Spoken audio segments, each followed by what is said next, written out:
Buat makan harus nyari makanan sendirian, mancing. Tapi nggak pernah dapet ya. Kang, Ya. lagi mancing. Iya. Hati-hati loh. Kenapa? Karena takut nih. Kalau misalnya mancing sembarangan, itu takutnya punya orang, lahan orang gitu loh. Ah, ini kan tapi kan laut. Ya, tapi kan takut. Sekarang lagi zaman pagar-pageran. Oh. Gitu. Tapi Takutnya ini kan lahan milik orang nanti udah siap belum? Nanti ini lagi. Punya sertifikat nggak tapi ini di sini?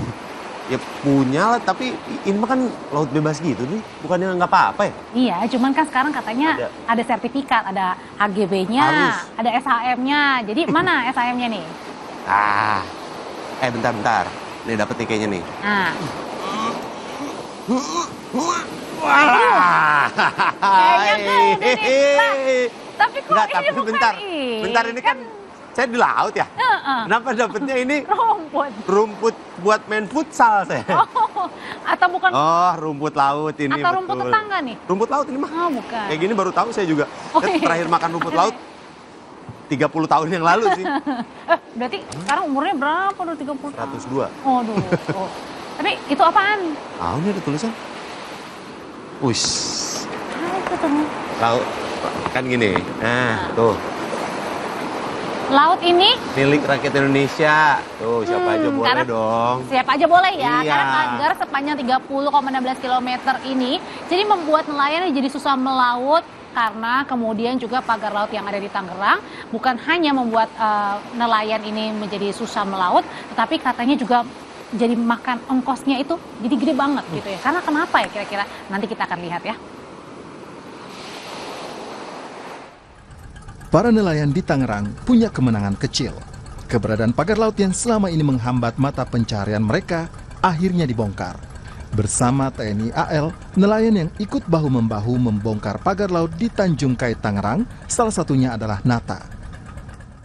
Kita landap dalam rupanya itu bisa kotak-kotak ya itu ya untuk Bapak baru tenaga juga lah gitu. Sebagai nelayan, Nata mengakui pagar laut ini membuat biaya untuk melaut menjadi lebih mahal. Nata harus memutar rute perahunya lebih jauh yang berdampak pada konsumsi bahan bakar perahunya.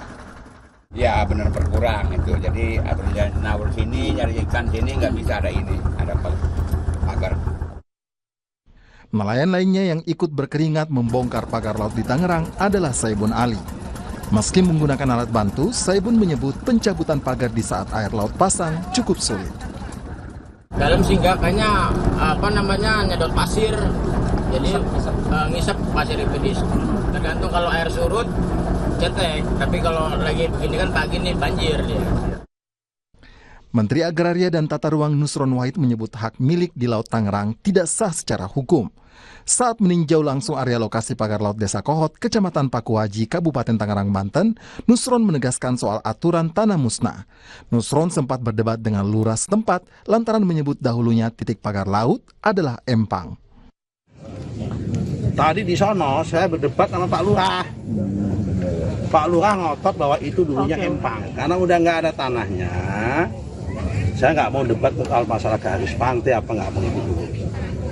Itu toh kalau dulunya empang, kalau yang di sono tadi karena udah nggak ada fisiknya, maka itu masuk kategori tanah musnah. Apa itu yang jelas hari ini adalah kalau sekitar 50-an ada kali. Tidak hanya lurah Desa Kohot.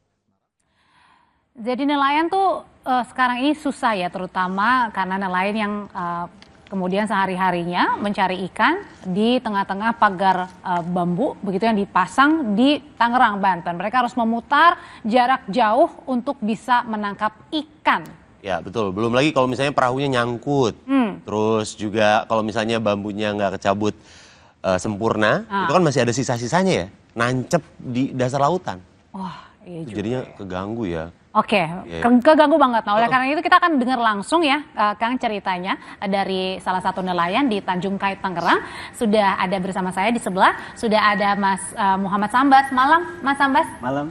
Ya, ada juga di sebelahnya Kang Dika. Ini adalah Sekretaris Jenderal Koalisi Rakyat untuk Keadilan Perikanan atau Kiara. Ada Mbak Susan. Malam, Mbak Susan. Malam semuanya. Kita ngobrol sama Mas Ambas dulu nih, Mas. Ya. Ya, Mas. Siap nih. Ini, jadi Mas Ambas tuh waktu itu sempet ikut ngebongkar waktu itu. Sempet saya Bongkar rumah katanya ya. Wah, pagar bambu. Masalah itu gimana tuh, Mas? Itu, Mas. Lumayan sulit. Iya, karena kedalamannya itu nggak bisa sendiri kita cabut. Karena saking berat dan panjang itu. Dalamnya itu dari Kedalaman. tanah itu tancap ke bawah itu kisaran ada yang 70 cm, 100 ya kan, 1 meter lah. Itu kan nggak bisa kita tancap sendiri, cabut sendiri, harus berdua, bertiga, kadang-kadang pakai alat juga. Nah itu berarti kalau dipikirin kayak gitu, nancepinnya juga bukan orang sembarang nancep gitu aja ya, Mas ya? Kalau yang nancep itu apa ya? Setahu saya itu dari bibir pantai melihat kegiatan mereka itu ya manual kadang-kadang, cuma rame dia pakai ada nggak mungkin 2 orang 3 orang, banyak lah di situ. Berarti udah lumayan lama ada di situ ya si bambunya. Kalau untuk masalah di wilayah Desa Tanjung Anom ya, Kecamatan Maok, khususnya nelayan Tanjung Kait di pesisir pantai itu kurang lebih sepengetahuan saya itu jalan 5 bulan lah. Dari bulan pagernya. 10 sampai sekarang. Oke. Tapi kalau misalnya berarti dari bulan 10 sampai dengan sekarang mungkin kurang lebih 5 sampai 6 bulan. 4 bulanan ya. Kalau untuk Mas Ambas sendiri ini paling ganggunya tuh segimana? Ya karena mengganggu aja Bu. Ketika kita keluar dari dermaga lah, pelabuhan, ketika kita mau melaut ya itu kita harus muter ya kan. Apalagi kalau posisi kita lari ke arah timur ya kan, yang riskan itu ketika kita pas balik ada angin kencang dan hujan ya kan, otomatis kan kita rawan masuk ke tempat pelabuhan. Oke. Jadi emang biasanya itu adalah berapa lama biasa jarak kalau tidak ada pagar tadinya? Kalau biasanya ya dari bahan bakar lah. Kita biasanya nelayan itu melaut itu paling bawa solar 3 liter. Setelah ada pagar ini kita nggak berani bawa solar bahan bakar kan? Iya, sedikit. Iya, harus minimal ada cadangan 5 liter, 4 liter. Jadi biasanya berapa tuh kalau beli 3 liter jadi 5 liter berapa tuh? Ya, selisihnya harus nambah 2 liter. Sedangkan biasanya berapa misalnya Mas? Beli 3 liter 100 atau 10.000 ya per liter. 10.000 berarti 30.000, jadi harus siap sekitar 50.000. 40.000 sehari. Oke. Kalau itu berbanding sama tangkepannya nggak Mas? Hasilnya ya, hasilnya. Dengan pengeluaran yang didapat. Nih, keluarin 50 Mas. Nelayan di Tanjung Kait itu pendapatannya paling 100.000. Bersih apa kotor? Itu bersih, itu betul. Masih kotor. Itu masih kotor. Iya. Itu berarti dicuci dulu kan? Bukan ya, jadi 100 itu kotor. Jadi kalau misalnya setelah dipotong-potong, Mas Ambasnya dapat berapa jadinya? 60, itu kan dipotong biaya solar, bahan bakar ya kan, belum yang pulang namanya berapa deh yang ke laut itu kan kita kan namanya lelaki mayoritas kan udah pasti rokok ya kan. Ya. Dari mana ya kan sisa dari mana uang yang harus dibagi-bagi, maksudnya kan dari yang 100.000 itu misalkan 60.000. Udah tinggal 40. Tinggal 40.000. Belum makan. Oke. Belum kalau ada yang lain-lain habis nggak bawa pulang sama aja. Betul. Oke. Dan itu mempengaruhi juga ya si pagar laut itu. Mempengaruhi ya. Benar. Oke. Nah, kalau untuk Mbak Susan itu sendiri, kan tadi ngelihat Mas Ambas juga ada terdampak secara ekonomi juga. Karena memang sebegitu berpengaruhnya ada pagar laut itu tuh di situ dengan akhirnya. Ya, sudah pasti berpengaruh gitu ya, karena pun tidak ada pagar, sebenarnya hari ini tuh kita mengalami banyak hal di pesisir dan pulau-pulau kecil gitu. Jadi bukan hanya tadi yang dipagar, tapi juga ada hal di mana kita semakin sulit untuk mendapatkan ikan ataupun kepiting kalau Mas Ambas nangkap kepiting dan rajungan. Itu juga jadi hal yang dihadapi oleh nelayan. Selain juga dampak dari krisis iklim gitu, ombak yang semakin tinggi, kemudian perairan yang semakin hangat gitu. Jadi mereka itu otomatis melautnya semakin ke tengah gitu. Ditambah kan sebenarnya kalau lihat dari ceritanya Mas Ambas, kemungkinan terbesar adalah ketika pagar itu terbangun, ada kemungkinan ekosistem pesisirnya itu juga berubah. Berpengaruh jadinya. Berpengaruh pasti. Karena kan tadi diceritakan masangnya ya, itu bukan ditanam, bukan tumbuhan ya. ditanamnya itu lumayan dalam, gitu. Artinya memang ada aktivitas manusia yang kemudian kasarnya mengacak-ngacak gitu ya. Belum lagi kalau dari temuan kami sebenarnya ada eksavator atau beko. Nah itu yang sebenarnya bikin kami bingung. Ini kan dalam ya Mas Ambas ya? Dalam. Kalau memang manusia yang menancapkan mungkin gitu, tapi kalau di beberapa daerah kami nemuin eksavator tuh atau beko gitu. Entah itu untuk membawa bambunya atau memang itu untuk memadatkan bambu itu untuk lebih ke dalam lagi gitu. Otomatis yang di dalam pun misalnya entah hewan atau tumbuhan itu pasti karang yang berdampak. masih di dalam pasti terdampak dan rusak. Pasti rusak gitu. Jadi itu yang menjadi tantangan gitu, karena kalau kemudian ekosistemnya rusak, itulah kenapa Mas Ambas menjerit susah dapat ikan sama rajungan. Gitu. Iya. Mas Ambas, tapi waktu kan Mas Ambas tadi bilang Oktober ya kurang lebih ya, bulan 10 begitu. Itu kalau di Tanjung Kait ya. Di Tanjung Kait aja ya. Katanya kan yang lain sebelumnya. Nah, tapi kalau bagi teman-teman Mas Ambas sendiri dan Mas Ambas sendiri udah pernah belum ngelapor pada saat atau pernah menyaksikan nggak pada saat mulai dipagarin itu? Kebetulan saya juga di organisasi juga kan, sekaligus nelayan. Saya sudah pernah melayangkan surat audiensi ya kan kepada pihak kecamatan dan desa, beberapa desa udah kita suratin.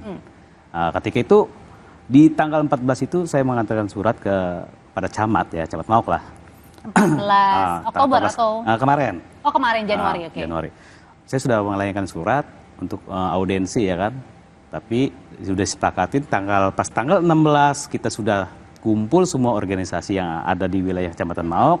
Ternyata Pak Camatnya membatalkan. Dengan alasan? Sibuk keluar katanya. Oh gitu. Iya. Terus kemudian? Ya kemudian kami balik dengan rasa kekecewaan kan, selaku organisasi tidak pernah dianggap kecewa lah kita semua. Pak Camatnya lagi nyari juga kali, rajungan. Sama-sama mungkin timingnya aja yang jadi papasan. Atau lagi nyari bambu mungkin. Lagi nyari bambu untuk ngambil kerang. Iya, terus berarti pada saat itu Pak Camatnya katanya pergi. Tapi kemudian sudah teman-teman habis itu gimana? Langsung balik kita ke kantor PAC ya dengan rasa kekecewaan gitu kan. Kok kenapa sih kalau mau diundur nggak jauh-jauh hari? Ya kan kita kan sudah yang namanya kerja, kita ibaratnya kita korbankan demi. Biasanya Pak Camat sebelumnya gampang ditemuin sebelumnya. Saya kebetulan melakukan audiensi itu mengirim surat baru itu saya. Karena memang camat ini putra daerah. Oh, memang agak ini ya. Enggak putra daerah sini, maksudnya putra daerah Maok. Iya. Memang udah daerah situ ya Pak ya. Betul. Ini mumpung Pak Sambas lagi ada TV, sampein mungkin sama Pak Camat sekalian. Iya. Ada yang mungkin pengen disampaikan oleh Camat. Pas kebetulan di sini bisa dilihat sama Pak Camat langsung. Buat Pak Camat, Khalid Mawardi, coba sigap ketika adanya organisasi atau maupun masyarakat dan pemuda, ya kan, ketika minta penjelasan atau ketika kita minta arahan atau harus sigap ya pelayanannya ya. Itu aja. Mudah-mudahan adanya saya di Kompas TV ini Pak Camat mendengar dan akan lebih layanan gitu ya. Sudah kayak gitu. Oke. Setelah ini juga mungkin kita mau tanya lebih banyak ke Mas Sambas gitu ya. Tapi kita akan jeda sejenak ya Kang ya. Tetaplah bersama kami.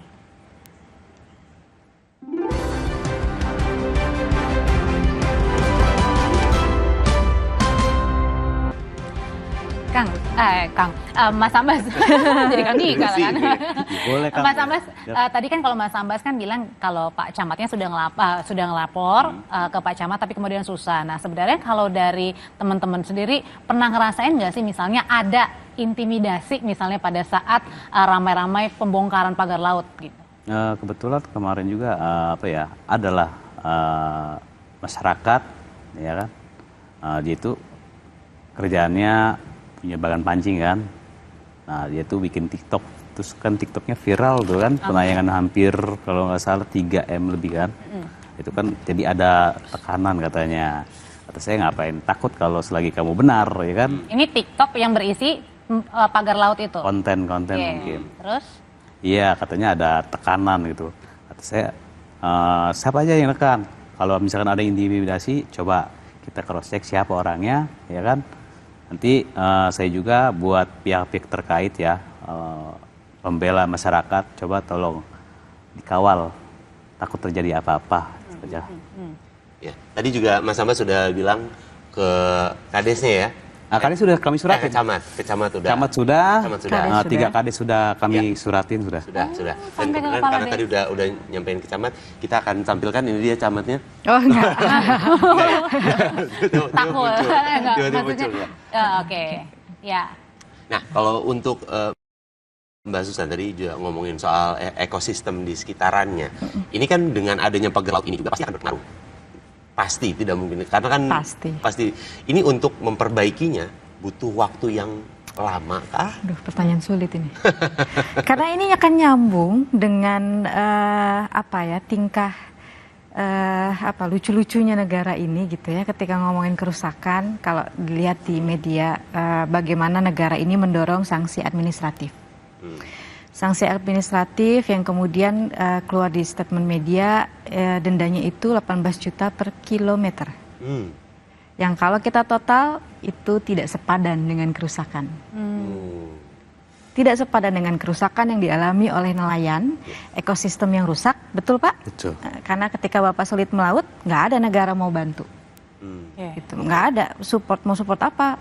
Undang-undang 7 tahun 2016 sudah ngomong tentang pelindungan pemberdayaan nelayan, turunannya cuma asuransi kok. Ketika mereka paceklik, negara nggak menyiapkan kerangka bagaimana untuk memastikan mereka tidak kelaparan gitu. Maka itu tidak sepadan dengan kerusakan. Ekosistem sudah pasti rusak, tidak mungkin tidak. Indikatornya gampang sebenarnya, mereka yang paling tahu.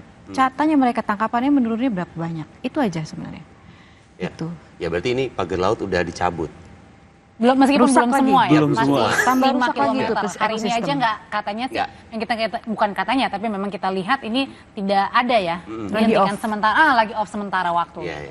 Ini sudah dicabut gitu ya. Baru sebagian memang, tapi akan selanjutnya kira-kira akan ada apa lagi kah gitu? Cukupkah dengan Cukupkah dengan hanya mencabut saja Ya. gitu? Sebenarnya saya sering ngomong gini, yang menjadi kekhawatiran terbesar adalah kalau kemudian kemarin itu tidak dicabut. Ini kan dilema ya pada saat itu, mau dicabut atau memang kita biarkan gitu ya, sambil kita mengikuti KKP untuk investigasi itu 20 hari. Tapi yang menjadi ketakutan kami sebenarnya kalau kemudian KKP mengeluarkan PKKPRL. PKKPRL itu kayak persetujuan gitu ya untuk memanfaatkan ruang laut, kurang lebih seperti itu.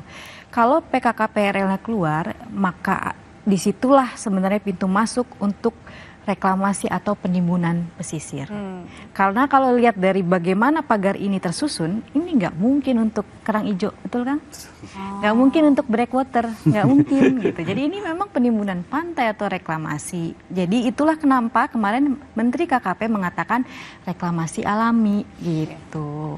Ini nggak mungkin gitu. Artinya memang yang kami khawatirkan PKKPRL ini keluar kemudian melegitimasi HGB dan reklamasi gitu. Itu kuncinya sebenarnya yang kami takutkan. Oke, dan tidak lupa juga tentunya adalah proses investigasi yang dugaannya ada unsur pidananya. Betul. Ya. Jangan sampai berhenti hanya di pembongkaran aja. Iya, Betul. seret dan cabut sebenarnya semua HGB dan SHM yang ada di pesisir. Oke, baik. Oke. Siap. Baik, kalau gitu terima kasih kasih. banyak Mbak Susan, Mas Sambas. Pokoknya kita pantau terus ya bagaimana proses pembongkaran termasuk juga dengan investigasinya supaya dibuka terang benderang. Terima kasih Mas Sambas. Mbak Susan. Oke, terima kasih banyak. Saudara, kami masih akan kembali lagi dengan informasi lainnya, jadi tetaplah bersama kami di Sapa Indonesia Malam. Tapi kemudian ini ternyata sudah beres. habis ternyata. Ya. Karena saya masih pingin ngobrol-ngobrol. Ya. Apalagi Kang saya. Dika nih. Apalagi saya. Nggak terima nyangka kasih. udah 1,5 jam. Betul. Gitu. Terima kasih untuk semua yang sudah menyaksikan Sapa Indonesia Malam akhir pekan. Dan kalau begitu kami berdua pamit. Saya Audrey Chandra. Saya Ranika Jamil. Selamat malam, sampai jumpa.